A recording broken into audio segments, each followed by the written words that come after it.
kegiatan yang di luar mata pelajaran sesuai dengan bakat minat. Kemudian, mengapa sih pengelolaan aset sangat penting? Bapak Ibu, kita hidup di zaman sekarang itu berbeda atau sama dengan 10 tahun yang akan datang zamannya anak-anak kita besar. Sama atau beda Bapak Ibu? Beda, jauh berbeda. Kita bayangkan, zaman dulu saya tidak terbayang ada profesi YouTuber yang omsetnya miliaran.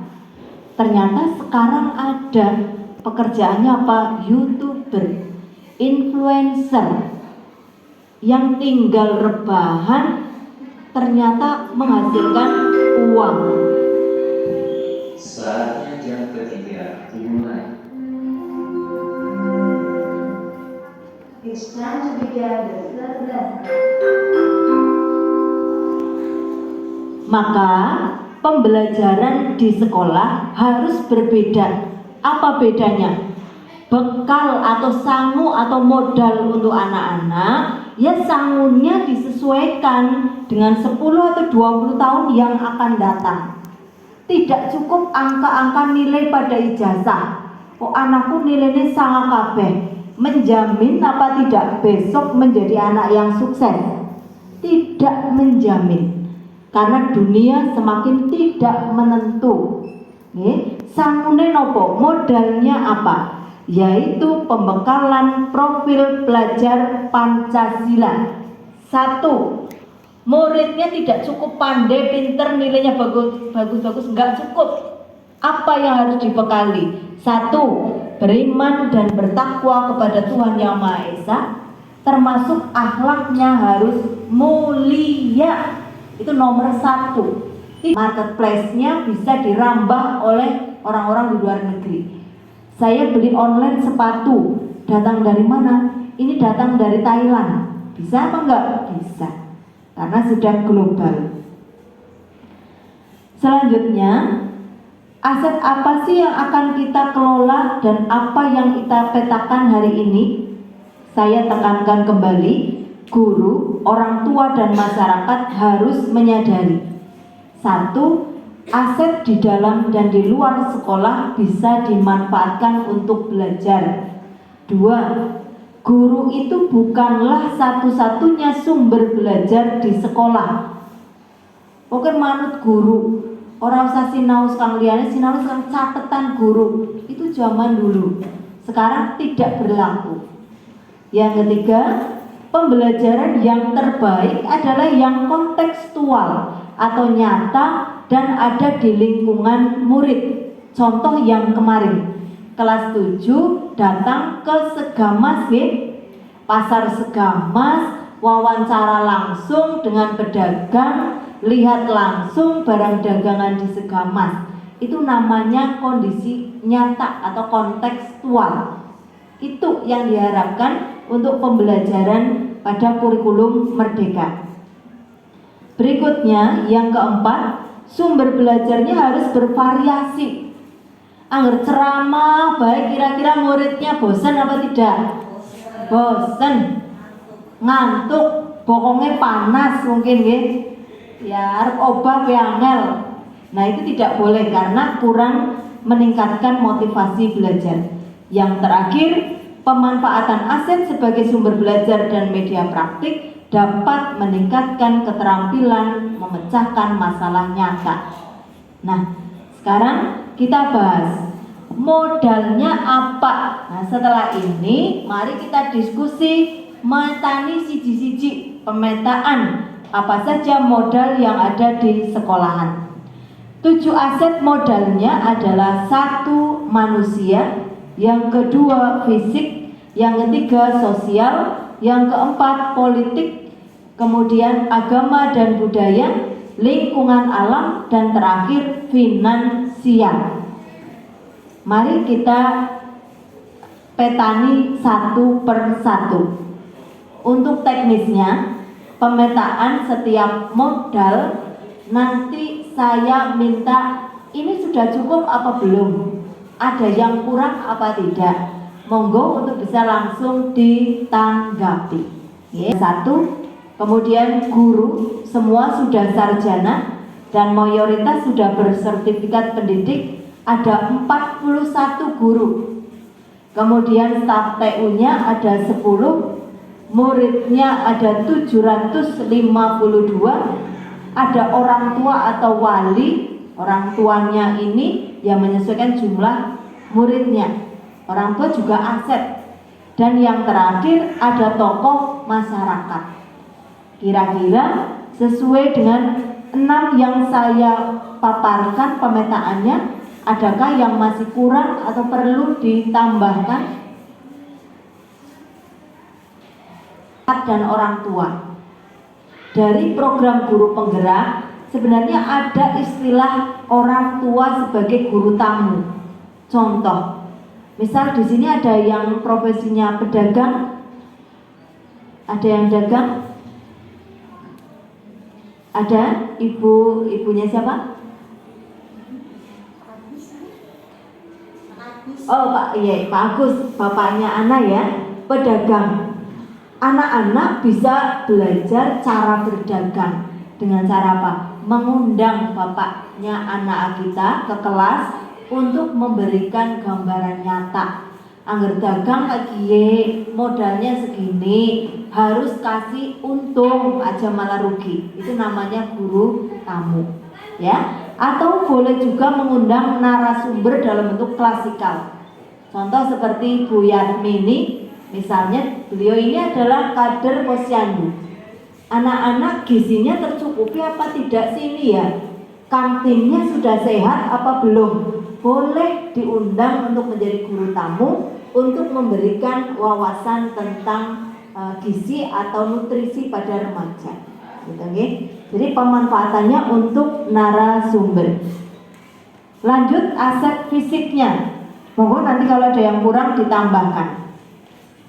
SMP Negeri 1 Bokateja memiliki 24 ruang kelas, 1 perpustakaan, 5 ruang laboratorium, 1 ruang kepala sekolah, 1 ruang guru, 1 masjid, 2 UKS, 26 toilet, 3 gudang, 1 ruang TU, 1 ruang OSIS, 1 ruang BK, kantin, koperasi sekolah, lapangan upacara, aula, gazebo, ada kolam ikan juga, ada taman sekolah, ada lapangan rumput, meja kursi, termasuk ada jaringan listrik, sumber air, dan internet yang memadai.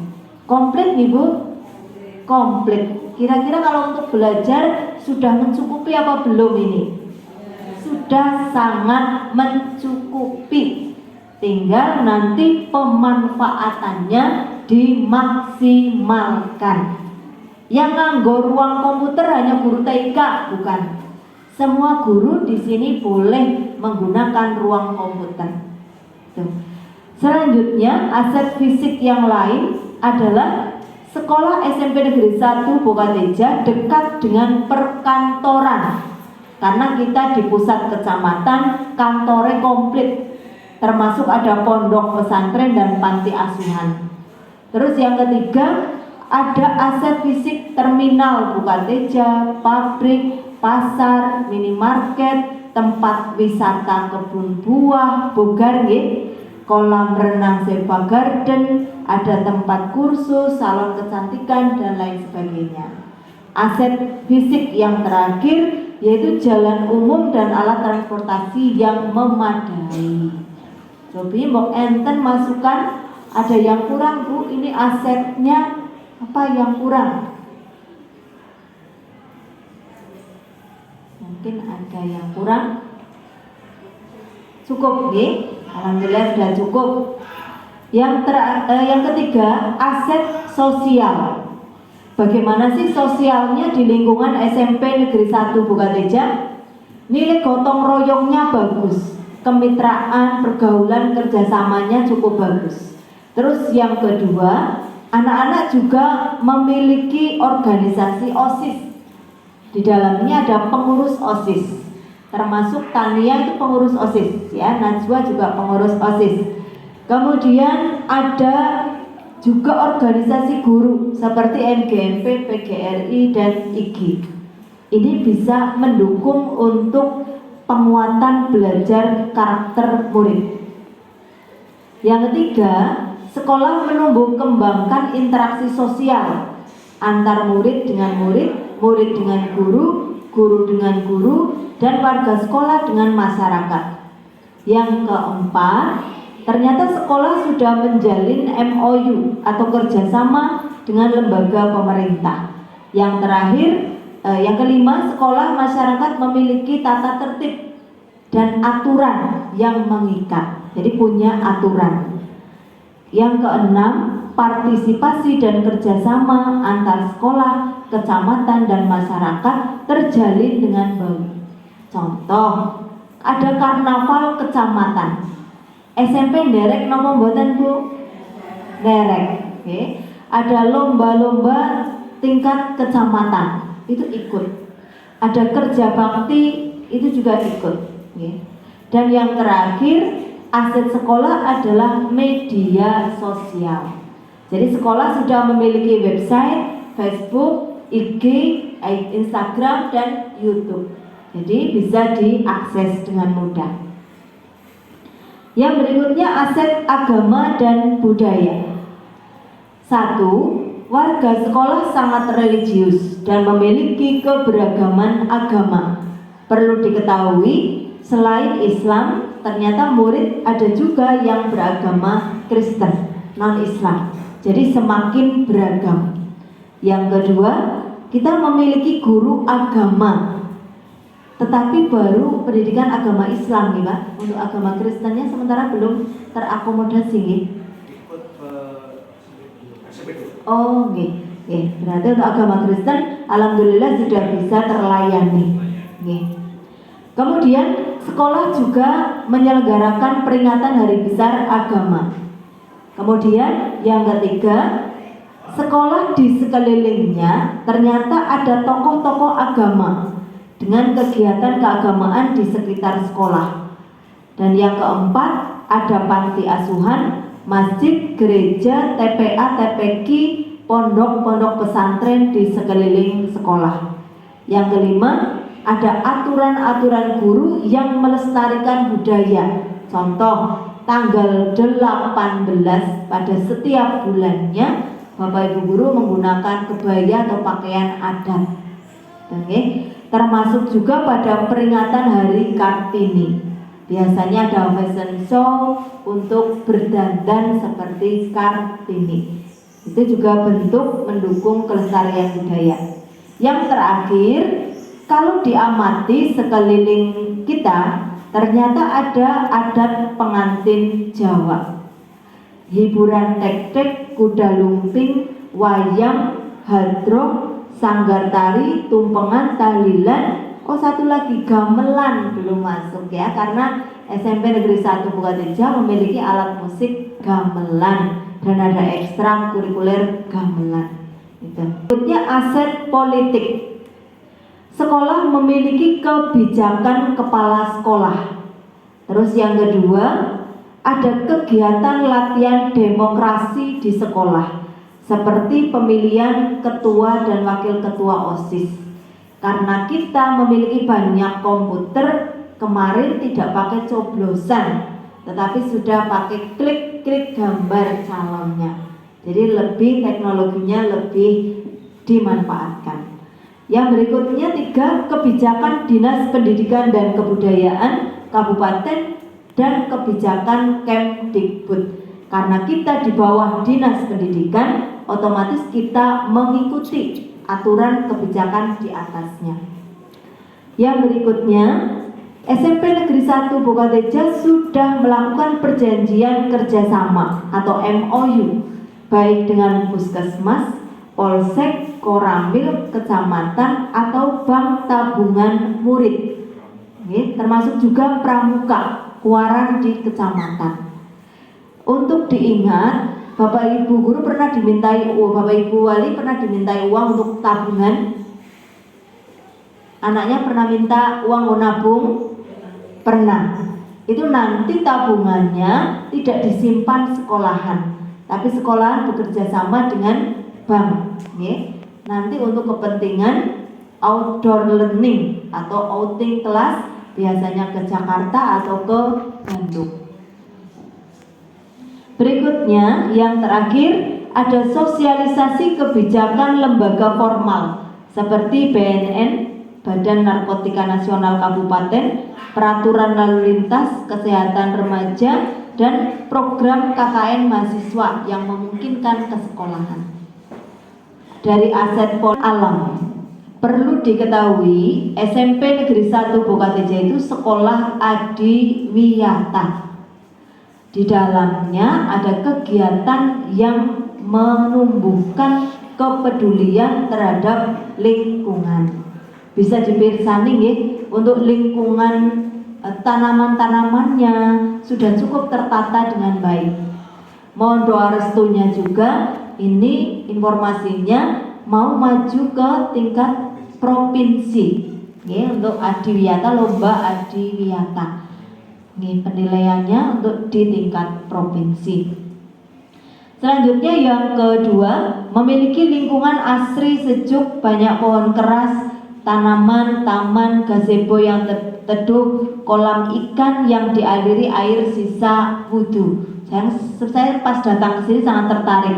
Oh, ternyata air wudhunya tidak terbuang sia-sia karena air wudhunya masuk ke kolam ikan, jadi terpakai lagi. Kemudian yang ketiga, memiliki area yang luas dan memadai. Keempat, udaranya cukup bersih, memiliki tanah peresapan air, sistem perairannya baik, dan tiap kelas memiliki pencahayaan yang cukup. Jadi tidak usah pakai lampu, sudah bisa terang. Yang terakhir, terdapat area persawahan, kebun, dan sungai yang ada di sekeliling sekolah. Aset-aset ini bisa dimanfaatkan untuk sumber belajar atau media bagi anak-anak. Ya, boleh juga suatu saat kita lihat orang nandur pari. Nah, bisa jangan-jangan anak-anak nggak paham nandur itu maju apa mundur. Nandur itu nata karo mundur, gitu. Jangan-jangan anak-anak kita nggak tahu. Finansial. Perlu diketahui, sekolah itu mendapatkan dana BOS, bantuan operasional sekolah, untuk 752 siswa per tahun. Hitungannya tahunan. Karena ini dana BOS, aturannya mengikuti aturan BOS. Tidak semuanya bisa ditutup pakai dana BOS. Bukannya nggak ada uangnya, aturannya yang tidak boleh.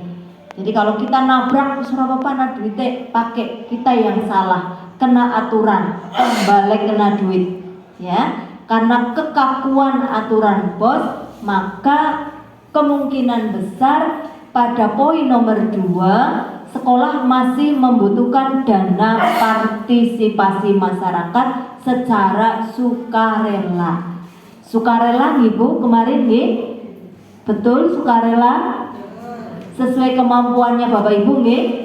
Nggih, betul.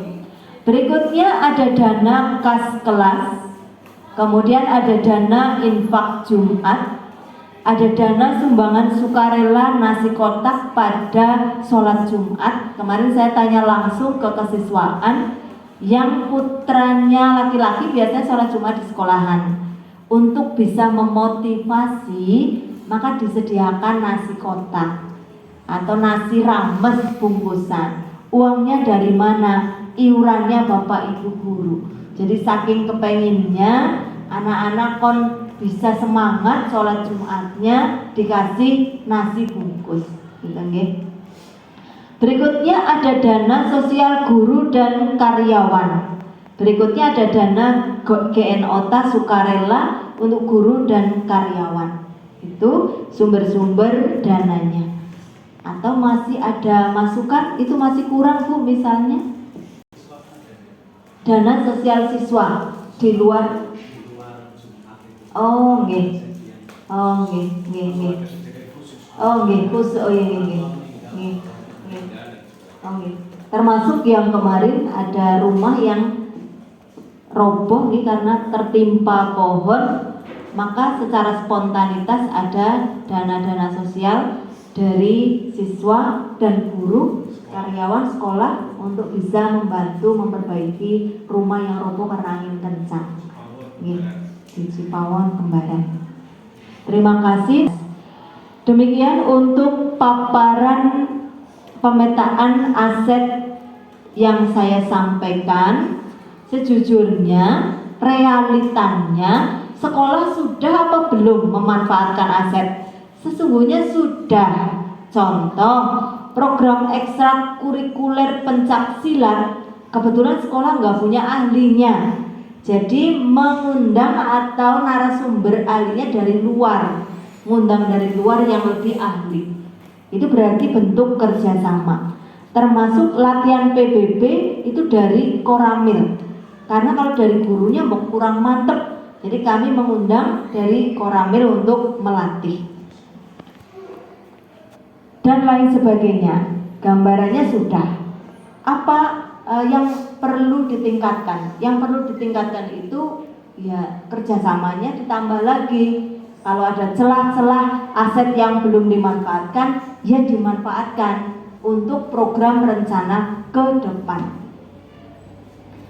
Saatnya hari ini kita akan memulai untuk diskusi.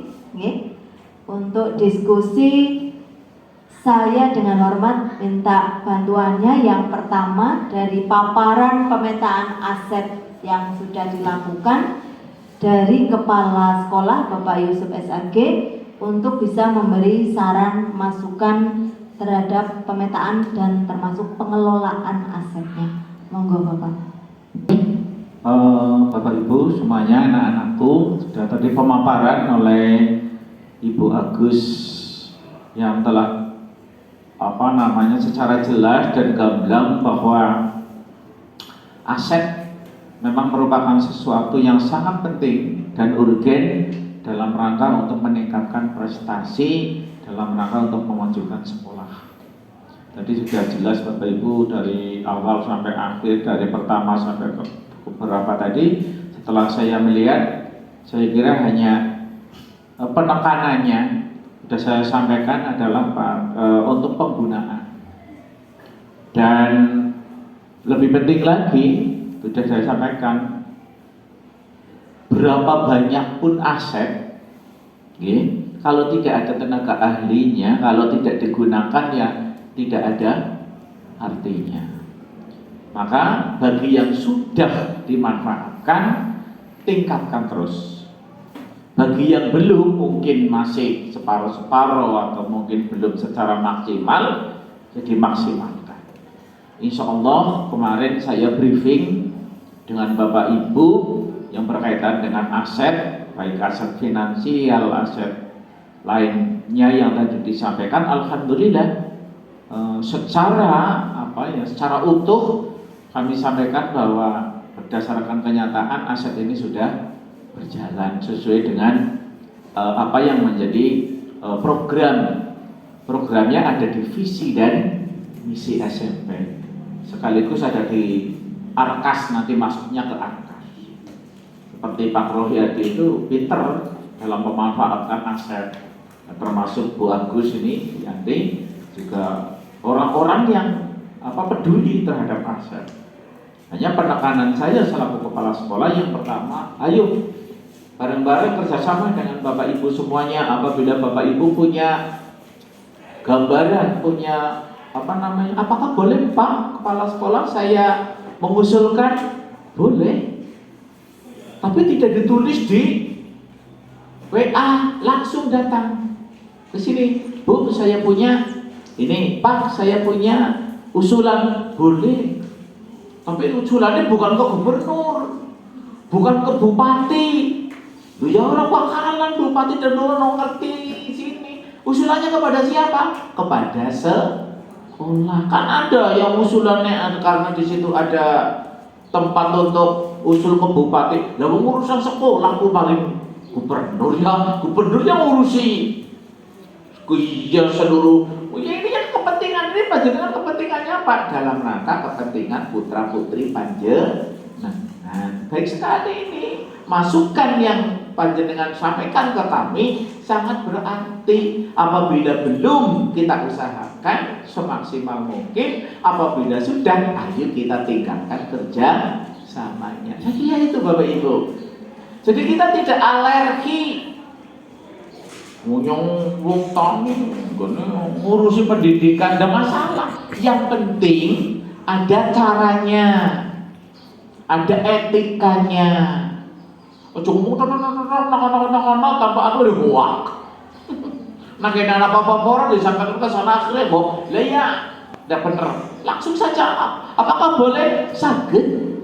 Saya menerima justru malah saran dan pendapat orang. Maka besok hari Selasa kami mengundang siswa kelas 9 orang tuanya. Mari kita bareng-bareng. Apa yang akan dilakukan di akhir semester ini? Yang sesuatu yang tidak bisa dilakukan sekolah, yang tidak bisa dibayar oleh bos, ayo kita gotong royong. Tadi yang disampaikan, apakah boleh? Ya boleh. Bapak Ibu, umpamanya saya punya ini, saya punya keahlian ini. Umpamanya Bu Anu, saya kok akan menyampaikan tentang kesehatan ke siswa, boleh.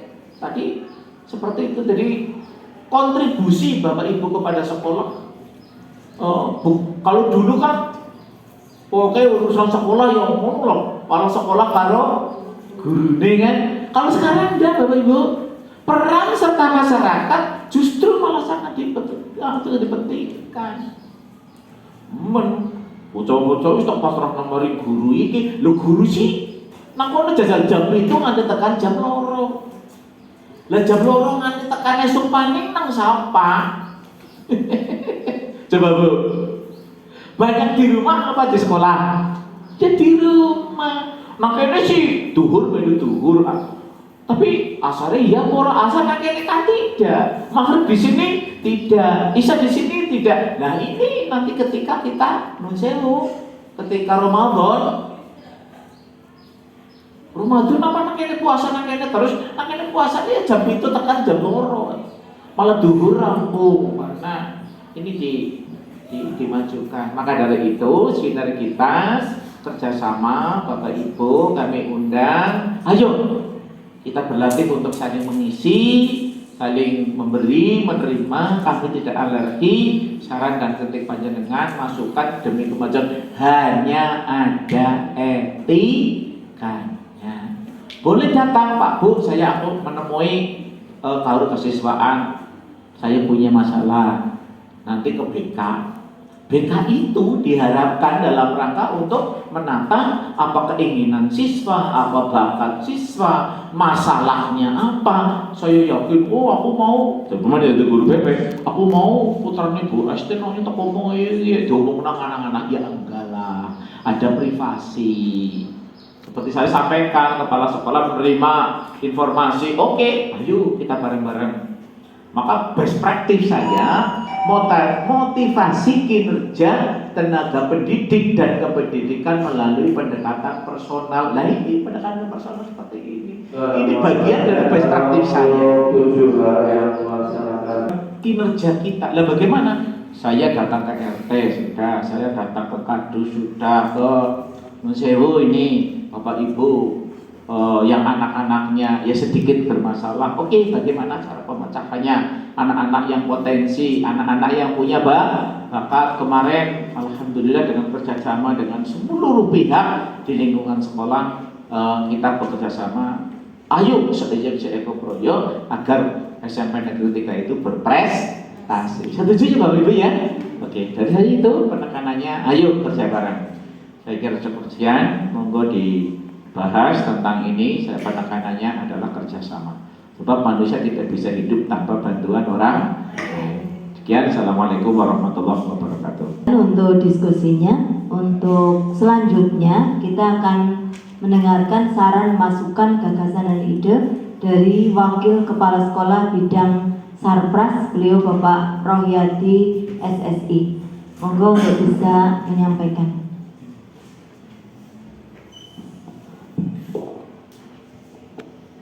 Assalamualaikum warahmatullahi wabarakatuh. Kepada kepala sekolah yang berhormati dan Ibu Agus Suyanti sebagai calon guru penggerak angkatan 6 dan Bapak Ibu wali murid serta Bapak Ibu guru. Perkenalkan, nama saya Rohyadi. Kebetulan mendapat tugas sebagai guru mapel matematika, namun mendapat tugas sebagai urusan sarprasu. Jadi Bapak, jadi tugas kami adalah bagaimana mengelola sarpras di lingkungan sekolah ini bisa. Jadi bagaimana memanfaatkan sarana prasarana di sekolah.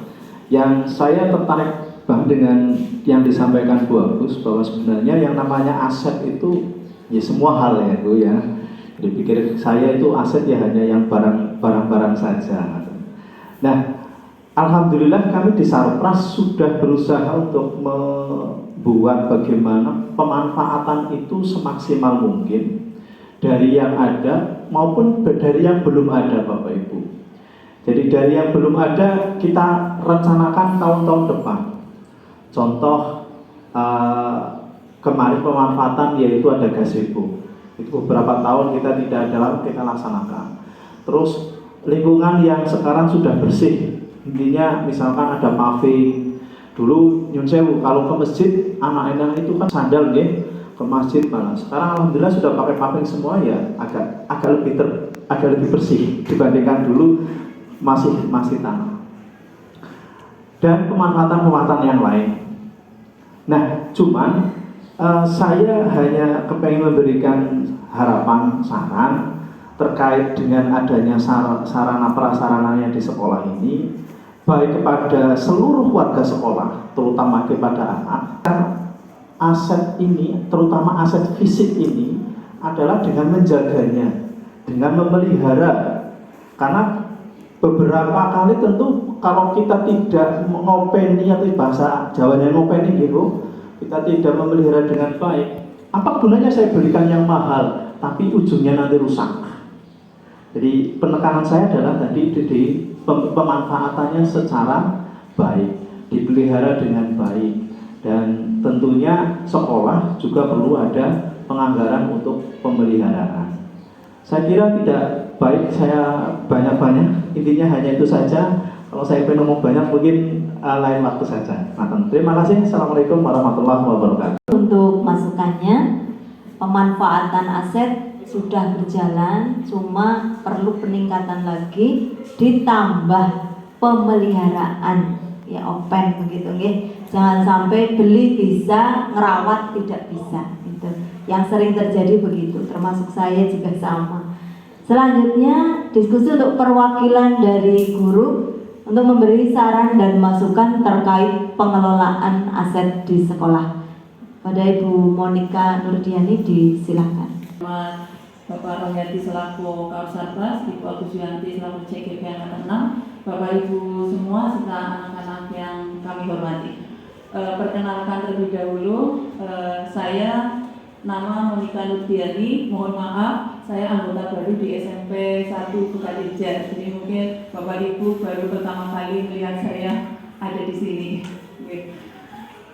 Terima kasih atas kesempatan yang diberikan kepada kami selaku perwakilan dari guru untuk pemanfaatan aset yang telah disampaikan oleh Bu Agus. Saya berikan masukan selama saya menjadi guru, mungkin saya amati untuk kegiatan siswa yang terkait dengan kegiatan luar kelas atau outing kelas itu peminatnya sangat banyak. Anak-anak sangat antusias ketika sekolah ataupun Bapak Ibu guru itu mengadakan outing kelas. Contohnya seperti misalnya kalau ada kegiatan renang dari mata pelajaran penjas ataupun mungkin dari mata pelajaran lain, seperti juga kalau ada outing kelas ke luar kota seperti Jakarta, Bandung, itu antusiasnya sangat besar dari siswa. Walaupun dipungkiri atau tidak, setiap kegiatan outing kelas itu pasti membutuhkan biaya baik sedikit ataupun banyak. Tetapi sepertinya anak-anak berapapun biaya yang dibutuhkan itu pokoknya outing kelas itu pembelajaran yang sangat menyenangkan. Nah, harapan dari saya pribadi selaku guru mata pelajaran, menurut saya mampu bahasa Inggris nih. Dari mata pelajaran saya sendiri, bahasa Inggris itu karena keterbatasan kami itu sangat jarang melakukan outing class. Nah, untuk kedepannya mungkin baik dari pelajaran saya pribadi ataupun semua mata pelajaran yang ada di tingkat SMP itu bisa dijadwalkan untuk kegiatan outing class supaya anak-anak para siswa mendapatkan pengalaman belajar yang beragam untuk kegiatan luar kelas di masing-masing mapel. Syukur-syukur kalau misalnya biayanya diminimalkan atau bahkan sama sekali tidak menggunakan pembiayaan. Mungkin hanya itu dari kami untuk saran dan masukannya. Terima kasih. Wassalamualaikum warahmatullahi wabarakatuh. Dan masukannya ini mewakili hati nurani murid dan guru sebenarnya nih. Untuk kegiatan di luar kelas itu diperbanyak jero baik gitu katanya nih. Untuk selanjutnya saya minta tolong untuk suara dari murid terlebih dahulu. Muridnya kepengen apa sih dalam pengelolaan aset, punya harapan apa dalam pengelolaan aset. Silakan untuk siapa dulu? Noval dulu, ya Noval, terus selanjutnya Tania. Silakan, Noval Rasitrito ke depan, tengah. Ya, syutingnya dari depan. Warahmatullahi wabarakatuh. Perkenalkan, nama saya Noval Rasitrito dari kelas 7D. Saya baru menyadari bahwa aset atau modal untuk belajar sangat banyak dan bervariasi. Saya sebagai murid ingin sekali pembelajaran di kelas juga bervariasi, kadang di dalam kelas, kadang di luar kelas dengan menggunakan bermacam-macam aset. Saya juga ingin sekali belajar secara langsung dari sumbernya. Misalnya belajar membuat pupuk organik dari balai penyuluhan pertanian di dekat sekolah. Untuk ke depan saya berharap bisa belajar tentang banyak hal dari berbagai sumber belajar yang menarik, mengasihkan dan tidak membosankan. Terima kasih.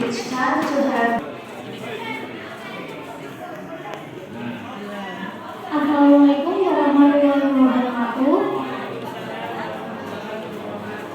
Perkenalkan, nama saya Naila Atania Adara dari kelas 7D. Jujur, saya di kelas sering ada bullying, misalnya memanggil dengan nama orang tua, diolok-olok, berteman kiri-kiri, dan membentuk geng atau kelompok sendiri, berkata-kata kasar, berteman, atau bahkan perilaku kasar. Nah, saya ingin sekali ada program pencegahan bullying agar belajar di kelas lebih nyaman. Terima kasih. Wassalamualaikum warahmatullahi wabarakatuh. Oke, mumpung ada Bapak PLT Kepala Sekolah, ini ada murid yang sering berkeluh kesah tentang bullying, Pak, perundungan. Kira-kira dari sekolahan bisa apa tidak mengadakan program pencegahan anti bullying? Karena ini cukup meresahkan dan membuat anak-anak tidak nyaman. Terima kasih Mbak Samadari. Artinya itu sudah merupakan program, dan ini program pemerintah dari Dinas Pendidikan dan Kebudayaan Kabupaten Purbalingga. Ini sudah dicanangkan sekolah anti bullying. Jadi saya kemarin kan ketika menyampaikan, anak-anak mendengar enggak? Tidak boleh salah satu siswa menghina kepada yang lain. Itu sudah diprogramkan anak-anak sekalian, dan itu di sini sudah sepakat. Kemarin itu ada penandatanganan bersama sekolah anti bullying, istilahnya sekolah ramah anak. Sudah di apa namanya, dan tinggal bagaimana implementasinya, prakteknya. Alhamdulillah kami dengan Bapak Ibu guru setiap ada rapat, setiap ada briefing, setiap ada kegiatan tidak lupa bagaimana contoh tidak boleh Bapak Ibu mengatakan anak isapok goblok. Saya kira sudah tidak ada. Saya saja boleh ngomong anakku yang cantik, calon menjadi anak soleh dan solihah? Tadi begitu enggak? Iya enggak? Kan begitu. Orang aku copot dan kayak enggak. Saya mengatakan pasti setiap saya pidato di depan anak, ayo anak-anak yang kita harapkan menjadi anak soleh dan solihah, saya mendalil. Jadi ini kepriwe?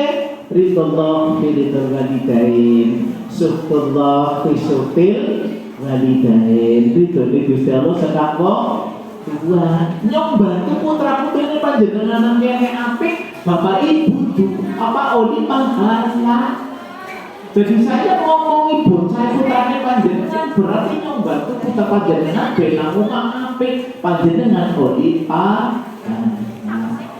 Jadi saya sampaikan kepada anak tadi baru saya sampaikan berkaitan dengan program anti bullying atau program sekolah apa tadi ramah anak. Jadi insya Allah bisa dikurangi. Tadi kemarin ada anak yang nyemplung, saya mancing itu, kok ada yang nyemplung gini. Dia lupa. Karena biasa apa? Saya sampaikan selama manusia tergantung pada lesannya. Bisa dengan lesan itu menjadi miliarder, tapi bisa lesan bisa masuk penjara. Kasihan, tidak boleh. Dan tidak ada sekarang guru yang mengatakan goblok, dan maka ada yang namanya mata pelajaran atau sistem diferensiasi. Bahwa anak mempunyai kelebihan masing-masing. Jadi mulanya sekarang kan dengan adanya kurikulum 13 itu tidak ada istilah naik dan tidak naik. Antarane bocah sing pinter, bocah sing urung pinter, bocah sing urung ngerti.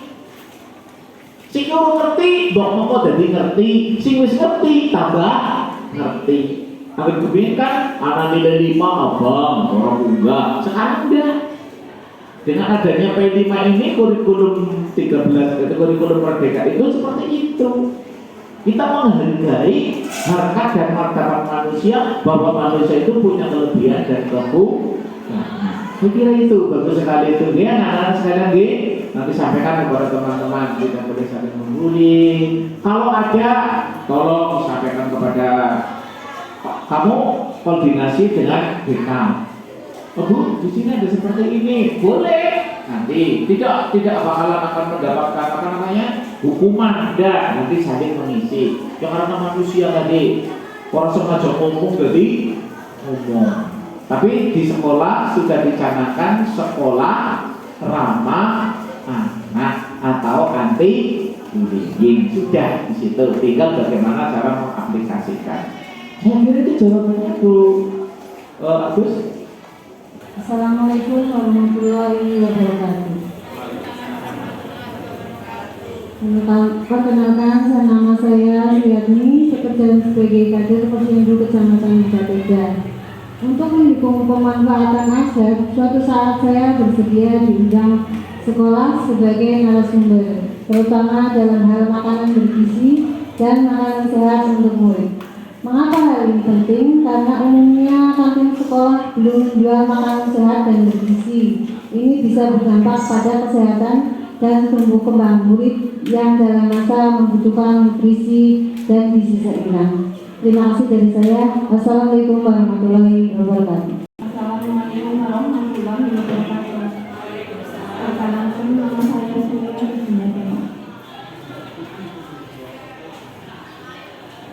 Bapak Ibu guru yang saya hormati, berawal dari pelajaran daring di masa pandemi, anak saya tidak bisa lepas dari HP, termasuk di SMP, semua informasi melalui HP.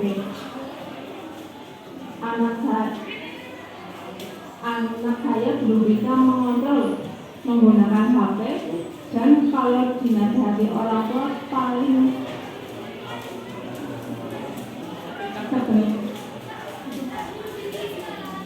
sebentar satu, kemudian main HP lagi, bahkan sampai larut malam. Mohon Bapak atau Ibu guru, anak saya diberi program yang terus menggunakan wifi atau kalau perlu mendatangkan ahli kesehatan atau pihak saya yang tepat. Mohon maaf. Assalamualaikum warahmatullahi wabarakatuh. Tepuk tangan dulu untuk menyemangati ibunya dan terkait penggunaan HP ini. Terima kasih saran dan masukannya. Semoga bisa ditindaklanjuti oleh pihak sekolah. Selanjutnya yang terakhir, satu lagi saya minta tolong dari orang tua.